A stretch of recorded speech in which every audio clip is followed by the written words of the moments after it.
In this movie, we're going to look at creating the popular silhouette look in After Effects. This look is perhaps most recognizable from the original iPod commercials, but we also see it all over the place when used with vector art and all kinds of things. So this will be an introduction into that trick. I have some great footage here of this cute little girl spazzing out, rocking and rolling. And so what we're going to do is actually apply to her the curves effect. And again, there are many ways to do this, but to me this is the easiest. And then in curves, just grab the right-hand point, and we know that as we drag this down, we're making the brightest point of the image much darker than it initially was. And this bottom left-hand corner is black, so if we drag the upper right-hand corner down all the way to the bottom, then we'll have a flat line at the bottom, which will give us pure black. We'll put our cursor over here, and you can see in the info panel in the upper right-hand corner of the screen, up here, that we are seeing 000 for R, G, and B, which means that we have a pure black image.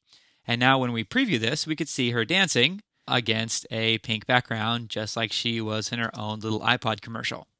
Now, if we want to take this to the next step, we could select the layer and hit Command D to duplicate it.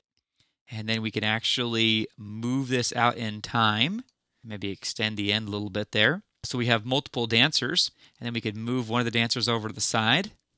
Maybe we could even scale this one down a little bit so she's kind of like a background dancer. And we could select that layer again, hit Command D to duplicate that, move it over to the other side, as background dancers are wont to do. And then again, move this a little bit more in time, and change that there. I've also added some opacity keyframes so that this fades out at the end. So what we'll want to do is select these two layers, hit T for opacity.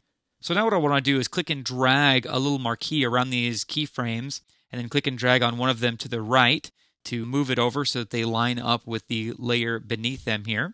And I'll want to do that with these as well. Click and drag the marquee, and then once they're selected, move them over. There we go. Now if we hit the home key, we can preview our final product.